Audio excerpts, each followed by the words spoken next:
राज्य विधानमंडल में अपना जो बिंदु चल रहा था वो राज्यपाल की दोबारा भी नियुक्ति की जा सकती है। कार्यकाल पूर्ण होने के बाद उसे दोबारा भी नियुक्त किया जा सकता है। कितनी बार भी उसको नियुक्त किया जा सकता है, ऐसा संविधान में कोई पाबंदी नहीं है।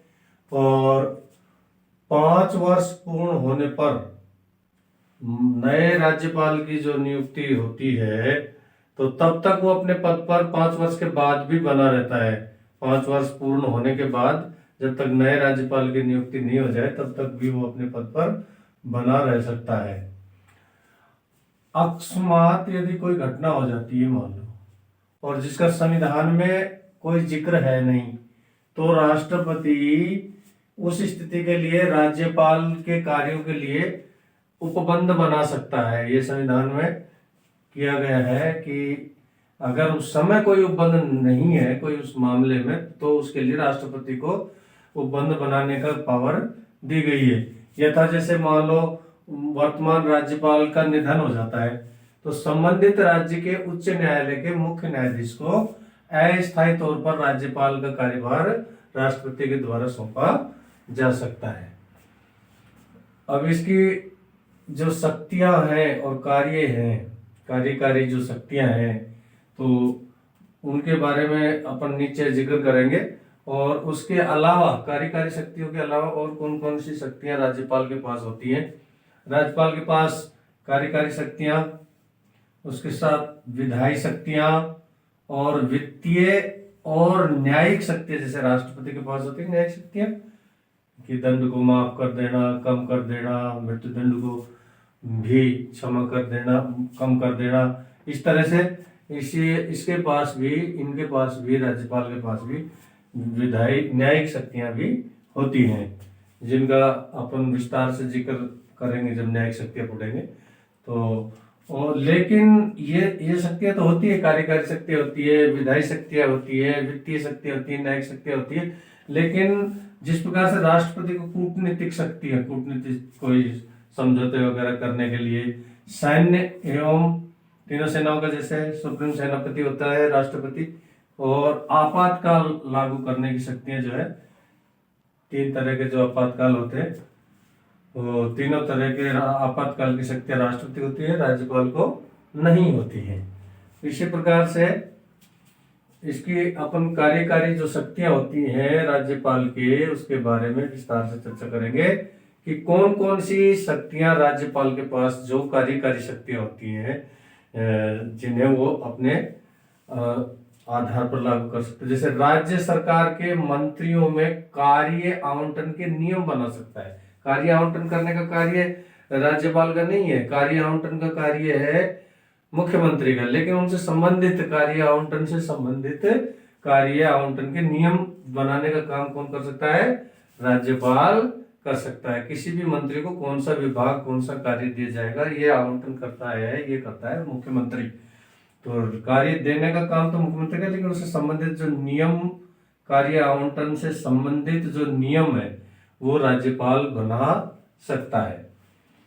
एक विशेष शक्ति राज्यपाल को दी गई है कि 4 जो राज्य हैं, जो जनजाति क्षेत्रीय जो 4 राज्य हैं, इनमें जनजाति की जनसंख्या निवास करती है, ओडिशा, छत्तीसगढ़, झारखंड और मध्य प्रदेश, जो 4 राज्य हैं, उनमें एक जनजाति कल्याण मंत्री, किसकी नियुक्ति?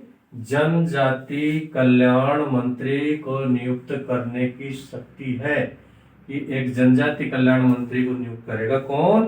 राज्यपाल। कौन करेगा?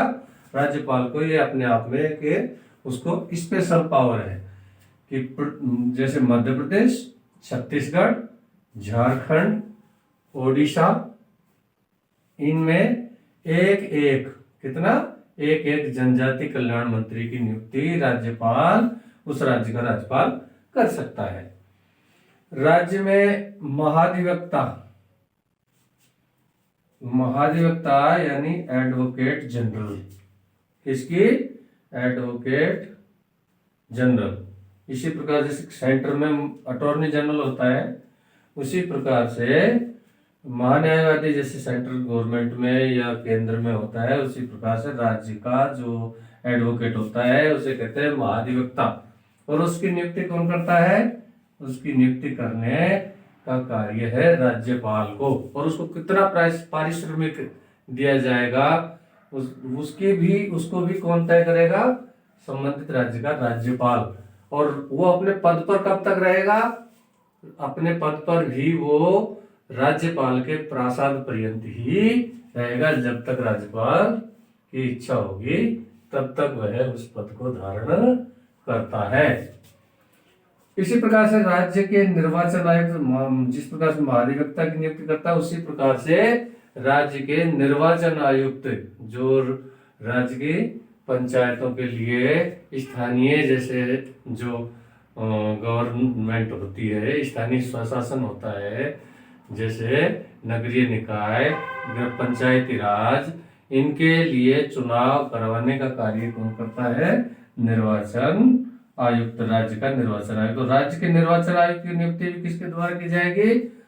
वो भी राज्यपाल के द्वारा की जाएगी। और उसकी सेवा शर्तें और कार्य अवधि भी कौन करेगा? राज्यपाल ही तय करेगा। विशेष परिस्थिति में उसको हटाने का काम राज्यपाल का नहीं है, उसी तरह हटाया जाएगा जिस प्रकार से उच्च न्यायालय के न्यायाधीश को हटाया जाता है, उसी प्रक्रिया से राज्य के निर्वाचन आयुक्त को भी हटाया जाएगा। इसी प्रकार से राज्य की जो लोक सेवा आयोग होता है, राज्य के लोक सेवा आयोग के अध्यक्ष और उनके सदस्यों की नियुक्ति भी किसके द्वारा की जाएगी? राज्यपाल के द्वारा की जाएगी। लेकिन उन्हें भी हटाने का काम कौन करेगा? राष्ट्रपति ही हटा सकता है। नियुक्ति तो कौन दे देगा? राज्य लोक सेवा आयोग के अध्यक्ष और सदस्यों को नियुक्ति तो दी जाएगी राज्यपाल के द्वारा, संबंधित राज्य के राज्यपाल द्वारा। लेकिन उनको हटा कौन सकता है? राष्ट्रपति ही हटा सकता है। किनको? जो स्टेट जो पीएससी होती है, पब्लिक सर्विस कमीशन होते हैं राज्य के, राज्य लोक सेवा आयोग होते हैं, उनके सदस्य और अध्यक्ष को नियुक्ति तो राज्यपाल के द्वारा और हटाया किसके द्वारा जाएगा? राष्ट्रपति ही उनको हटा सकता है। और राज्यपाल न कि राज्यपाल नहीं हटाएगा। कौन हटाएगा? राष्ट्रपति। नियुक्ति कौन देगा? राज्यपाल। मुख्यमंत्री से प्रशासनिक एवं विधायी प्रस्ताव की जानकारी प्राप्त कर सकता है।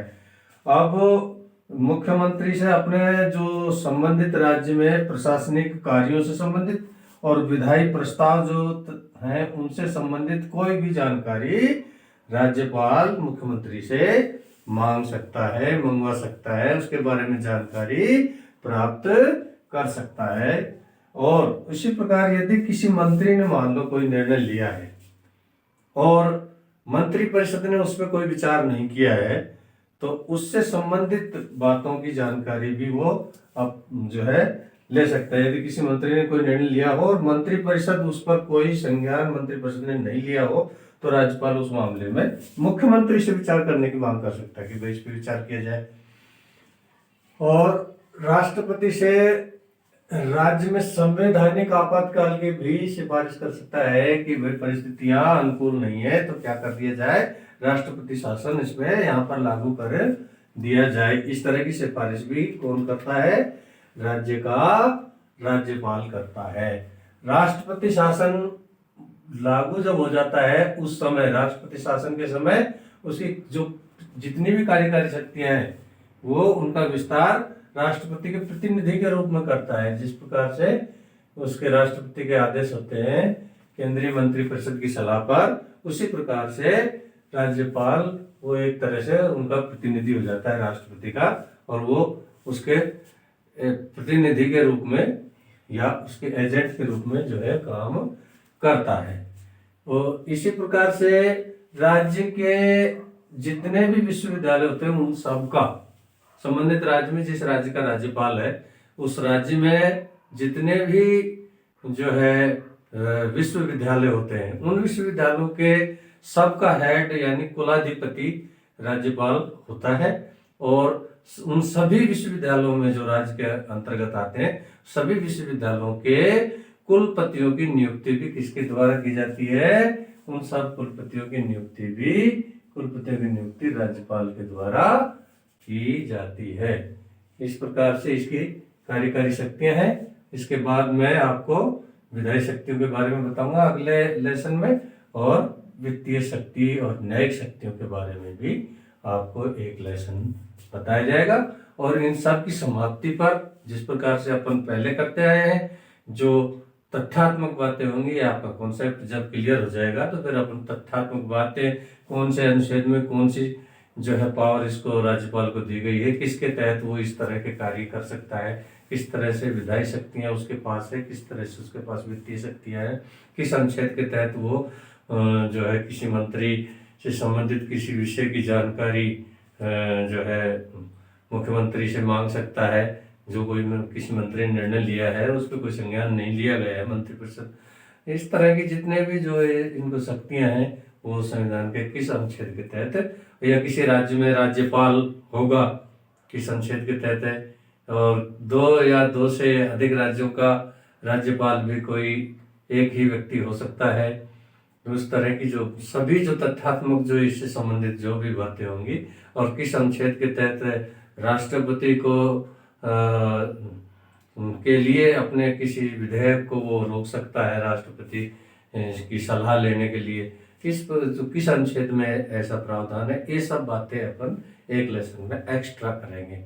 ठीक है, और अब तक की जानकारी अच्छी लगी तो इसे शेयर, सब्सक्राइब और लाइक आप कर सकते हो।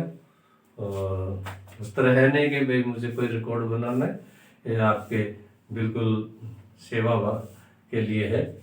और अगर आपको लाभ होता है तो इसी प्रकार से मैं आपको बताता रहूँगा। जय हिंद, धन्यवाद।